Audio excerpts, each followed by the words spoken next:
안녕하세요. 땅짚고 김리영 기자입니다. 국내 최고 실전형 건축 강의인 땅짚고 건축주대학 30기 강연을 앞두고 현상일 구도건축소장님 그리고 김종석 AT쿠운 파트너스 대표님 모셨습니다. 저번 시간에 저희가 수익형 건물 짓는 전략 그리고 그 사업 기획 그리고 건축 기획의 중요성에 대해서 알려드렸는데요. 마지막에 좀 말씀하신 방배동의 해나하우스라는 주택 여러분 많이 궁금하셨죠? 이번 시간에는 그 해나하우스 어떻게 지으셨는지 저희가 김 대표님께 좀 자세하게 여쭤보려고 합니다. 저번 시간에 선 소장님이 길을 지나가시다가 깜짝 놀라실 정도로 설계 디자인이 굉장히 특이해가지고 저희도 좀 궁금하고 여쭤볼 것들이 많았는데요.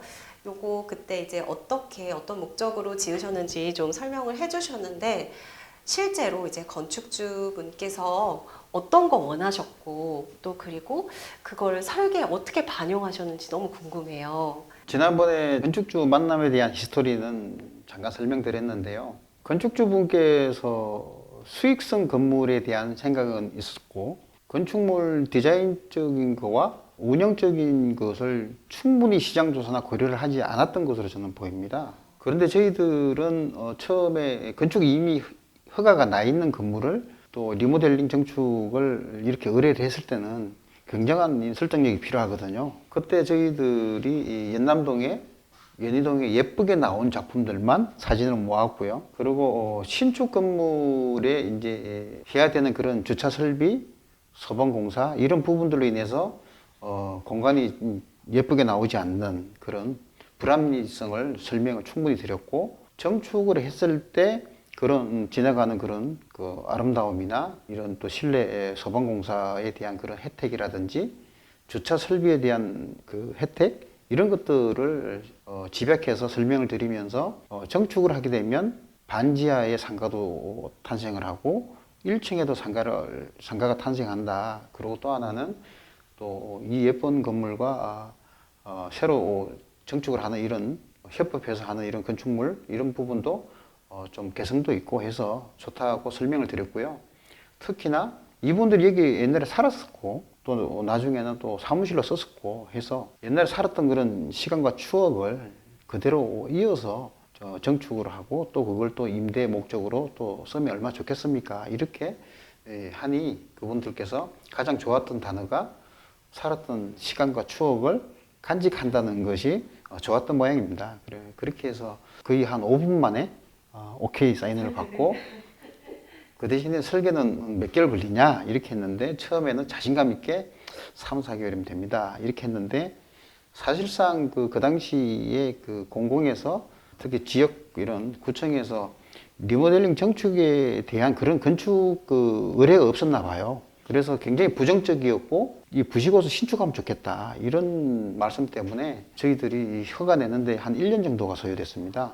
요즘은 이제 뭐 리모델링 정책이 워낙 많아지니 그런 부분이 신축이나 큰 차이가 없는데요.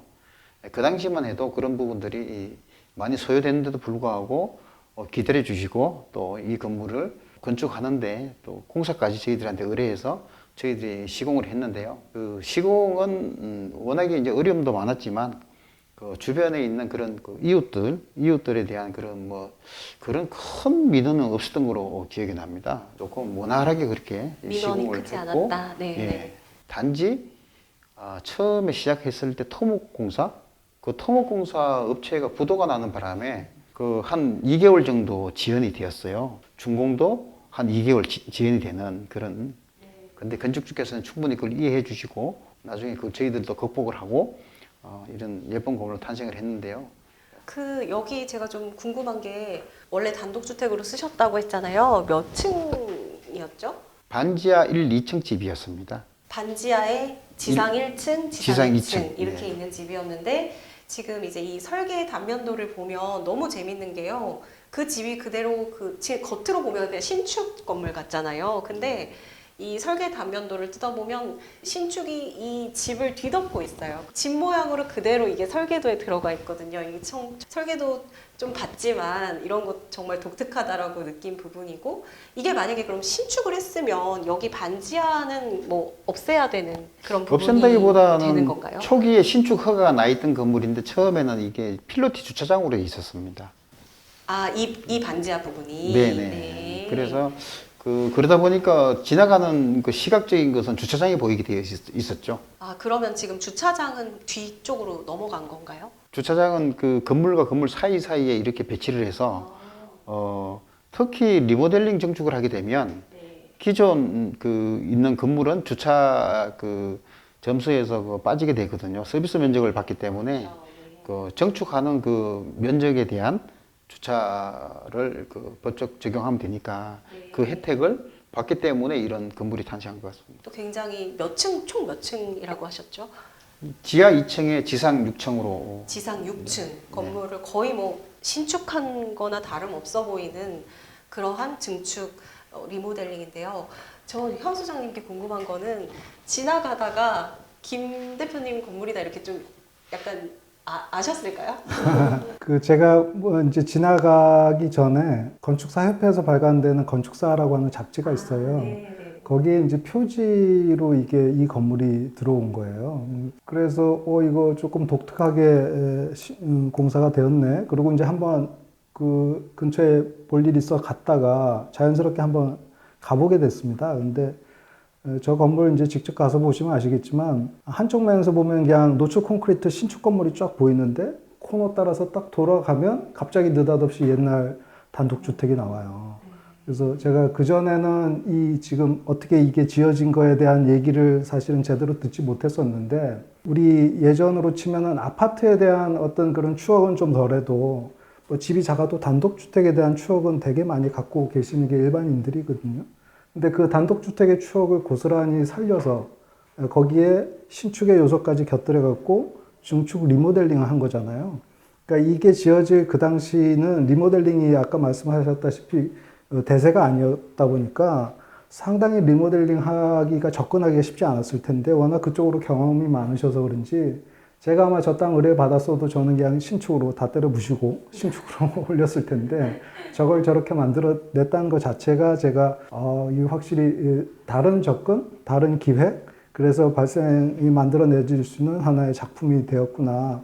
그리고 건축적으로는 잘 못 느끼시겠지만 저 신축 건물이 올라가는 저 기둥의 기초가 옛날 건물 그 밑으로 파고 내려가서 그 지하에 만들어져야 되거든요. 그러면 기존에 있는 주택 밑에 기초를 만든다? 이거 쉽지 않은 생각이에요. 사실은 해보지 않으면 이게 답이 안 나오는 거고, 더군다나 신축 많이 했던 이제 저 같은 입장에서는 그거 되게 부정적인 생각부터 갖게 될 텐데, 그거를 다 해결해서 만들어낸 것 자체도 좀 획기적이다.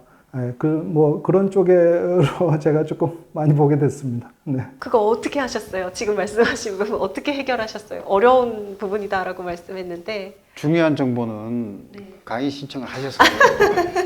네, 그랬으면 여러분 좋겠고요. 강의를 들으시면 알려주시겠다고 합니다. 단 간단하게 말씀드리면 네네. 기초가 너무 중요하고 밑에 8m 이하의 안반이 있는 것을 저희들이 굴착을 통해 토목회사에서 정보를 얻었고요. 그래서 그 10m까지 파일을 박아서 그렇게 기본 기초에 보탰고, 그 기초 위에 저희들이 정축을 하게 되었습니다. 난관이 많았네요. 이 건물 짓는 동안에. 그리고 제가 조금 디자인적으로, 저는 뭐 건축 기법이나 이런 거에 대한 전문가가 아니기 때문에 딱 봤을 때 좀 독특하다. 그리고 항상 제가 김종석 대표님 뵙고 또 건물 보면 느끼는 점이, 이 중앙에 이제 중앙 계단이거든요. 건물이 마치 두 채 같은데 한 채예요. 결국에 이렇게 이어져 있는 게 계단이 굉장한 역할을 항상 하고 있는데, 요 건물도 마찬가지로 또 이렇게 계단이 많이 들어가 있더라고요. 이것도 또 이제 트레이드 마크 같은 거잖아요. 네, 어떤 역할을 하고 있나요? 브릿지와 계단은 이 아랫마을과 윗마을 연결하는 골목길 개념으로 저는 풀었고요. 제가 그 시골에서 태어나서 중학교 때까지 살았기 때문에 아랫마을, 윗마을 다리 건너서 뛰어놀던 또 다리 위 난간에 뛰어놀던 그런 추억들이 있어서 그런 공간들을 좀 많이 만들면 사람들도 똑같은 그런 동심으로 바라보고 또 건너고 걷고 하지 않을까 싶어서 충정을 필두로 이렇게 회전을 해서 이렇게 만들었는데요. 지금도 보통 손님들이 올라갈 때는 엘리베이터를 좀 타는데요. 내려갈 때는 어지간하면 이렇게 걸어서 내려간다고 합니다. 그래서 제가 처음에 이제 골목길을 만들기 위해서 기본 기획을 했습니다. 그러니까 길에서 이제 자연스럽게 올라가면서 오르내리는 재미가 분명히 있을 것 같거든요. 또 이게 이제 수익형 건물이기 때문에 사실은 유동인구가 자연스럽게 들어올 수 있는 건물, 이게 또 이제 가게 입장에서 되게 좋잖아요. 실제로도 좀 그런 효과가 많이 있어서 이렇게 지으시는 걸로 알고 있는데 그런 효과 확실히 있나요? 네. 그 효과를 어디에서 느끼냐 하면 임대료에서 그게 나타나요. 이 건물 같은 경우는 반지하나 6층이나 임대료 차이가 10%밖에 안 납니다. 10%밖에. 예, 원래는- 그런데도 불구하고 예. 5층, 6층까지 다 이렇게 다 차 있거든요, 만실로. 단지 이제 지하 2층 같은 경우는 아무래도 깊고 성큰을 하더라도 어둡기 때문에 임대료가 아무래도 한 20%? 그 정도 차이가 나는데요. 이 마을이라는 게 골목길에서 다 첫 번째 집이잖아요. 첫 번째 가게고 첫 번째 사무실이고 길에서 첫 번째라는 것은 인식이 되면 그게 기본적으로 좀 임대료가 높아도 어느 정도는 좀 적응을 하고, 그리고 또 하나는 오픈 계단이라는 게 내가 사람들한테 구경을 당하거든요. 그렇죠. 올라갈 때는. 네. 근데 내려올 때는 이 사면에 있는 마을을 이게 경유하면서 또 구경을 하면서 내려오는 그것도 맛이 있어요. 그러다 보니까 이게 올라갔다 내려가는 그 심리적인 접근성이 굉장히 이게 빠르게 피로도를 줄이는 그런 결과로 임대료의 그 차이점을 느끼지 않을까 싶습니다. 그 아까 말씀하신 게 이제 반지하 이런 곳들은 좀 임대료가 낮다라고 했는데 여기는 10% 차이밖에 안 난다고 했는데 통상 어느 정도 차이가 나나요? 1층이나 제일 좋은 자리와 비교했을 때. 저희들이 반지하를 참 많이 하는데요. 완전 지하와 1층의 차이는 거의 한 30% 정도 이상 나는 것 같습니다. 네. 아니면은 뭐 청구를 2배 정도로 높이해서 컨디션을 많이 좋게 한다든지, 네. 예, 아니면 서비스 면적을 선큰을 크게 해서 그런 혜택을 준다든지.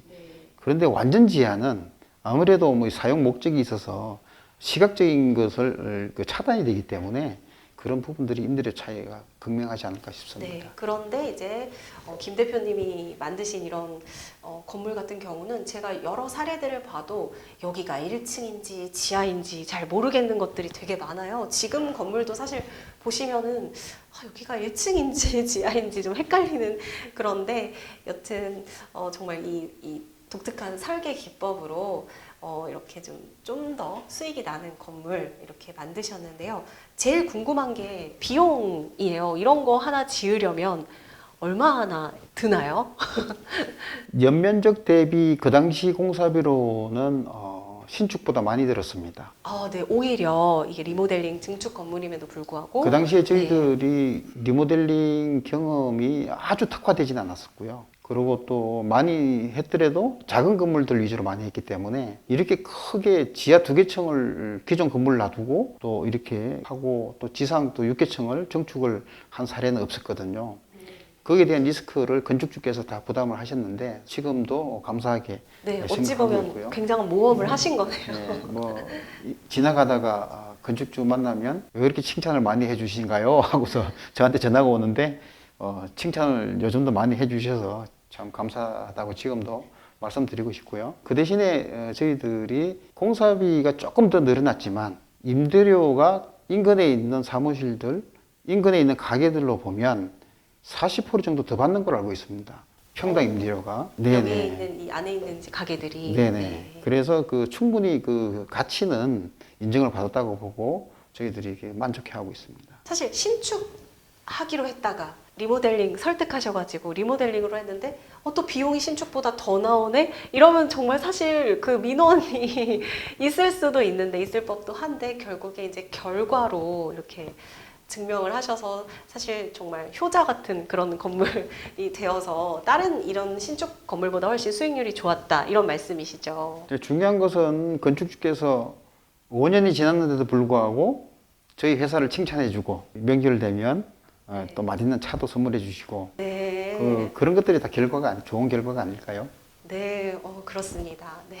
현 소장님은 아까 현 소장님 같았으면 그냥 신축했을 것이다 이렇게 말씀하셨는데요. 네. 어떻게 보세요? 여기가 정말 수익률도 좋다라고 하는데 그 비결 물론 말씀해 주셨지만 다른 시각도 있을 것 같아요. 어떻게 보시는지. 결국은 어떤 하나의 그 건물을 짓는다는 게 설계하는 사람들 입장에서는 이제 이게 내 작품이다라고 해서 이제 접근을 많이 하거든요. 정말 이게 작품의 그런 형태로 좋은 건물이 나오는 것도 나름 이제 큰 어떤 목표 지향이 될 수 있지만 이게 이제 수익형 건물은 결국은 이제 임대가 잘 돼야 되는 상황인데 좋은 작품, 좋은 건물임에도 불구하고 임대가 잘 안 된다. 그러면 이제 수익형 빌딩의 어떤 목표 지향점이 없어진 거죠. 근데 이 건물은 제가 이제 물론 나중에 들은 얘기지만 임대가 그만큼 잘 나오고 그 임대가 지속적으로 잘 되고 공실이 안 된다는 것 자체만으로도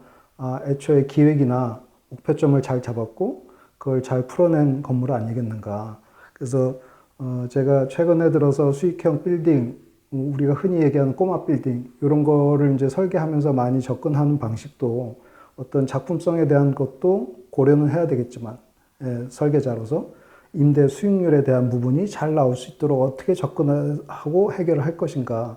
뭐 기획 단계, 뭐 부동산의 도움도 받고 다 해야 되겠지만 그걸 총괄적으로 이제 컨트롤하는 설계자 입장에서 좀 많이 배울 만한 건물이라고 생각합니다. 우여곡절이 좀 많았던 그런 건물인 것 같은데요. 그래도 이제 설계 디자인 그리고 또 수익률 측면에서 두 마리 토끼를 다 잡은 그런 건물이 아닌가 싶습니다.